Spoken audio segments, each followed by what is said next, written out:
तो कहानी की शुरू होते ही हम एक लड़की को टेबल से उल्टा बंधे देखते हैं। उसके पाँव बुरी तरह कांप रहे थे। वो दर्द से चिल्लाना चाह रही थी पर उसके मुंह से आवाज तक नहीं निकल रही थी। देखने पर पता चला कि उसके मुंह को किसी ने बेदर्दी से सी रखा था। जिस्म पे बेतहाशा बड़े बड़े जख्म थे जिसे दो लोग सी रहे थे। इसलिए नहीं कि उसे इलाज की जरूरत थी, बल्कि ये भी उनका टॉर्चर करने का एक तरीका था। एक उस बेचारी लड़की के जख्मों को सीता तो दूसरा उन्हीं टांगों को काट कर बार बार उन्हीं जख्मों में सुई चुभोता और इस तरीके से उस लड़की को बार बार दर्द दिया जाता। अब सीन कट होकर हमें साल 1609 का वक्त दिखाया जाता है। इस वक्त किंगडम ऑफ हंगरी के ऊपर एलिजाबेथ पेट्री का राज है। यानी एक औरत का उसकी खूबसूरती, बहादुरी, सहानत और किस्मत के चर्चे पूरे किंगडम में थे। सभी लड़कियां उसे अपना रोल मॉडल माना करती थी। जिस किसी को भी वो अपने कैसल में काम करने के लिए सिलेक्ट करती, उन लड़कियों को भी बहुत किस्मत वाला माना जाता था।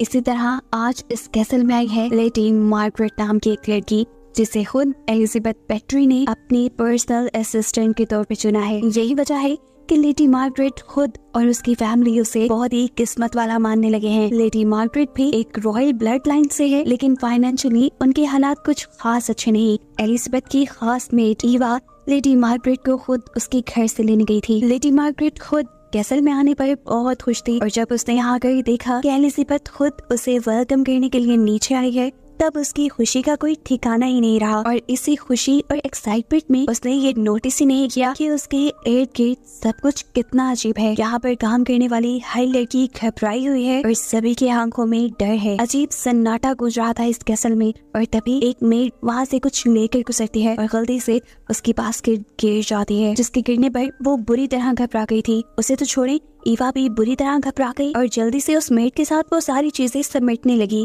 और ये चीजें समेटते हुए उसे किसी नोकीली चीज से कट भी लग गया। खैर यहाँ पर खुद एलिजाबेथ लेडी मार्गरेट का हाथ पकड़कर उसे कैसल के अंदर ले आती है। मार्गरेट तो अभी तक शौक से बाहर नहीं निकली थी कि जिस क्वीन एलिजाबेथ की उसने कहानियां सुनी थी, आज वो उसके सामने है और उसे किसी खास मेहमान की तरह ट्रीट कर रही है। हालांकि वो तो एक सेक्रेटरी, एक नौकर के तौर पे यहाँ आई है। क्वीन एलिजाबेथ मार्गरेट को इस कैसल की कहानी भी सुनाती है जो कि उन्हें उनके हस्बैंड ने गिफ्ट किया था। क्वीन एलिजाबेथ की जब शादी हुई तब वो सिर्फ 11 साल की थी और बेतहाशा खूबसूरत थी, जबकि किंग हंगरी के यानी इस पूरे इलाके के सबसे बहादुर नाइट यानी सबसे बहादुर जंगजू थे और इसी वजह से उनकी जोड़ी की मिसालें दी जाती थी। लेकिन फिर पता नहीं किसकी उनको नजर लग गई और किंग किसी बीमारी की वजह से इस दुनिया से चल बसे।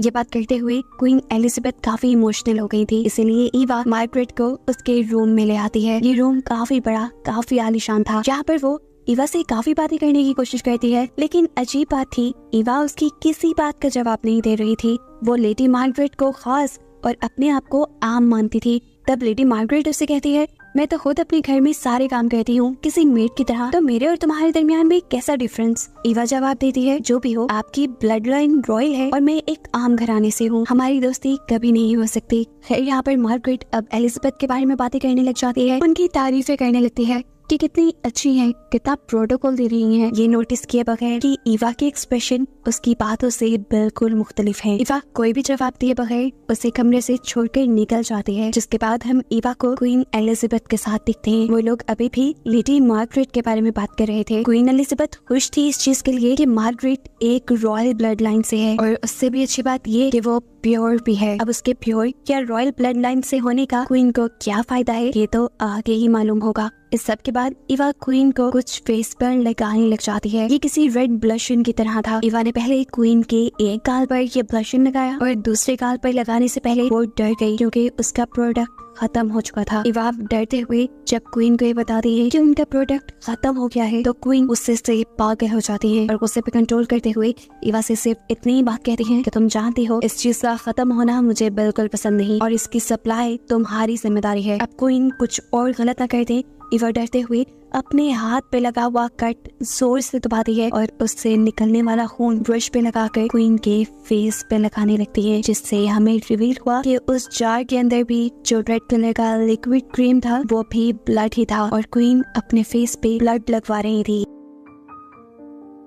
ये सब काफी अजीब था, लेकिन उन लोगों के लिए नहीं। उनके एक्सप्रेशन से ये सब नॉर्मल लग रहा था, यहाँ तक कि क्वीन ने तो उस खून को अपने होंठों पर भी अप्लाई कर लिया। अगले सीन में हम लेडी मार्गरेट को क्वीन के साथ डिनर करते हुए देखते हैं। लेडी मार्गरेट तो इतना सारा खाना देख के ही बहुत हैरान थी, क्योंकि उनके घर अब खाने को भी बहुत मुश्किल से आता था। यहाँ तक कि उसकी 2 बहनों को कॉन्वेंट भेज दिया गया था ताकि उनके खाने पीने के एक्सपेंस कम हो सके। यहाँ क्वीन भी मार्गरेट की सेहत का ख्याल रखने को उसे कहती है और उसे ऑर्डर देती है कि तुमने ज्यादा से ज्यादा फ्रूट और हनी का इस्तेमाल करना है, जो कि ब्लड बनाने और उसे प्योर करने में काम आता है। अब क्वीन एक मेड को हनी लाने को कहती है, जो जब हनी मार्गरेट को ऑफर करती है तो मार्गरेट नोटिस करती है कि उसके हाथ पे बहुत गहरे जख्म थे। मार्गरेट ने जब उससे पूछा कि तुम्हें ये जख्म कैसे आए हैं, तो उसने घबराते हुए जवाब दिया कि किचन में काम करते हुए उसे जख्म आ गए, और ये बात मार्गरेट को कंफ्यूज कर गई। इतनी देर में क्वीन ने अपने डॉग्स को मार्गरेट से मिलवाने के लिए यहाँ बुलवाया। जो डॉग्स पालतू तो बिल्कुल नहीं लग रहे थे, वो कोई जंगली डॉग्स की तरह बिहेव कर रहे थे। उन डॉग्स को देखकर मार्गरेट तो क्या, यहाँ की सब मेड्स भी डर रही थी, लेकिन क्वीन यहाँ सबको फोर्स करती है उन डॉग्स को अपने हाथ से खाना खिलाने के लिए। मार्गरेट इस कैसल में बहुत खुश थी, क्योंकि वो नहीं जानती थी कि आने वाले कल में उसके साथ क्या होगा। वो यहाँ पर हर हाल में ईवा से भी दोस्ती करना चाहती थी, लेकिन ईवा की पहले वाली ही जिद थी कि वो मार्गरेट से दोस्ती नहीं कर सकती, क्योंकि वो दोनों बराबर नहीं है। फिर अब ईवा के जाने के बाद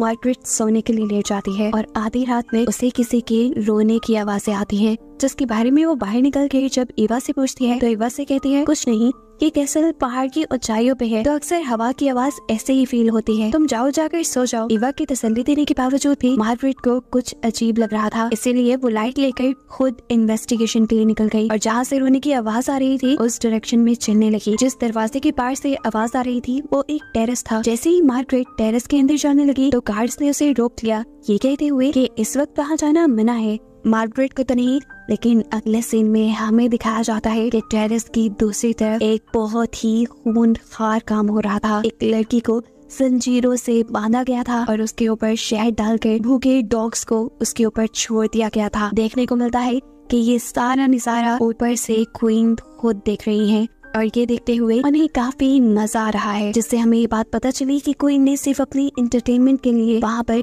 उस लड़की की जान को खतरे में डाला हुआ था।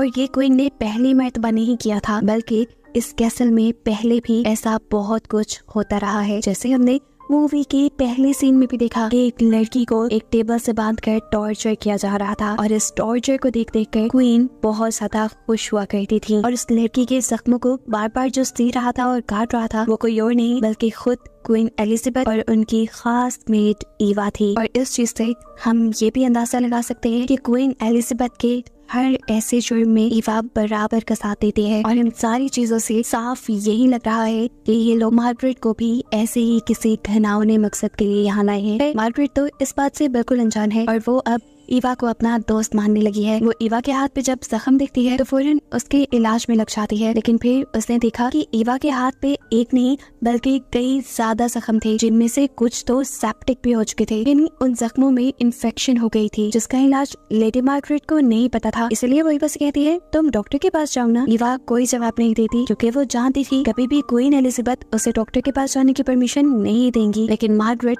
जिसे क्वीन एलिजाबेथ के इस घिनौने चेहरे के बारे में अभी नहीं पता था, वो क्वीन एलिजाबेथ से जाकर रिक्वेस्ट करती है कि ईवा को डॉक्टर के पास लेकर जाया जाए और क्वीन उसे अच्छाई के झांसे में रखने के लिए उसकी बात मान भी जाती है। डॉक्टर के पास जाने से पहले मार्गरेट ईवा से सवाल करती है कि मैंने नोटिस किया है यहाँ की हर मेड के हाथ, पाँव या किसी भी जगह पे कोई गहरे जख्म है। ऐसा कैसे हो सकता है कि वो सारी बददेहान हो और अपने आप को चोट लगा सके? ईवा के पास उसे देने के लिए कोई जवाब नहीं था। वो चुप रही और आगे बढ़ गई। मार्गरेट जितना ईवा का ख्याल रखने लगी थी, अब ईवा को भी मार्गरेट अच्छी लग रही थी। दिल ही दिल में वो ये सोचने लगी थी कि जैसा उसने बाकी लोगों के साथ किया वैसा वो मार्गरेट के साथ नहीं कर सकती। वो किसी भी हाल में मार्गरेट को यहाँ से भगाने का सोच लेती है, लेकिन ये सारा काम उसे क्वीन एलिजाबेथ से छुप कर करना था। इससे पहले कि वो कोई प्लान बना पाती, क्वीन एलिजाबेथ उसे मार्गरेट को लाने का ऑर्डर दे देती है और ये सुनकर ईवा खौफ से पागल हो जाती है, क्योंकि उसे नहीं पता था क्वीन एलिजाबेथ मार्गरेट को इतना जल्दी अपना शिकार बना लेंगी। वो कुछ सोचते हुए अब क्वीन के पास जाती है और मार्गरेट की जान बचाने के लिए क्वीन को समझाने लगती है और कहती है कि हम मार्गरेट के साथ ऐसा कुछ नहीं कर सकते, क्योंकि मार्गरेट एक नोबल फैमिली से है। बेशक उनकी फाइनेंशियल कंडीशन अच्छी नहीं, लेकिन उनको लोग जानते हैं और अगर मार्गरेट को कुछ हो गया तो जरूर उनके घर वाले आप पे सवाल उठाएंगे। ईवा की बात करते हुए क्वीन एलिजाबेथ उससे कहती है, तो इस सब की शुरुआत भी तुमने ही की थी ना, और अब तुम खुद क्यों इन सब चीजों से घबराने लगी हो। सीन कट होकर पास्ट में जाता है और हमें दिखाया जाता है कि किंग के मरने के बाद क्वीन बहुत ज्यादा बीमार हो चुकी थी दुख की वजह से, और उनकी बीमारी ने उनकी खूबसूरती को भी खा लिया था, और इसी वजह से उन्होंने बिल्कुल सुसाइड करने का फैसला कर लिया। और तब उनके पास आई ईवा उनका ख्याल रखने के लिए। ईवा ने उन्हें मोटिवेट किया, उनका ख्याल रखा, जिससे उनकी सेहत पहले से बहुत अच्छी हो गई। लेकिन अब उनकी खूबसूरती का भी मसला था जो वो खो चुकी थी, और इस बदसूरती की वजह से वो डिप्रेशन में जाने लगी। और एक दिन जब ईवा ने गलती से उन्हें हर्ट कर दिया, उनके बाल बनाते हुए बाल खींच दिए, तो क्वीन गुस्से से पागल हो गई और अपने पास पड़ी चीजें उठाकर ईवा को मारने लगी। उन्होंने ईवा को इतना मारा कि उसका सर फट के खून निकलने लगा, और खून के छींटे जाकर क्वीन के मुंह पे गिर गए। और जैसे ही उन छींटों को साफ करने के लिए क्वीन शीशे की तरफ मुड़ी, तो उन्हें वो छींटे साफ करते हुए लगा कि जैसे उनकी पुरानी खूबसूरती इस खून की वजह से वापस आ रही है। ये खून का रंग उनके मुंह पे बिल्कुल उनके पुराने ग्लो जैसा था। ये रियलाइज होने के बाद क्वीन जैसे एकदम से ही डिप्रेशन से बाहर निकल आई, और उन्होंने खून को ही किसी ब्यूटी प्रोडक्ट की तरह इस्तेमाल करना शुरू कर दिया, जिसकी सप्लाई उनके लिए ईवा करती थी, लड़कियों को टॉर्चर करके। और इसी खून की वजह से कुछ ही अरसे बाद एलिजाबेथ पहले से भी ज्यादा खूबसूरत दिखने लगी। उनकी खूबसूरती तो वापस आ गई थी, लेकिन इसको बरकरार रखने के लिए अब क्वीन और ईवा ने लड़कियों को मारना शुरू कर दिया। अब क्वीन का मानना ये था कि मरते हुए लड़कियों को जितना ज्यादा टॉर्चर किया जाएगा, उनका खून उनकी ब्यूटी के लिए उतना ही ज्यादा अच्छा होगा। इसी वजह से वो लड़कियों को बहुत टॉर्चर करती थी। हर रोज वो लड़कियों को मारने और टॉर्चर करने के नए नए तरीके ढूंढने लगी, और आहिस्ता आहिस्ता ये सारा काम उनका शो बन गया। ईवा ना चाहते हुए अब क्वीन के साथ फंस चुकी थी।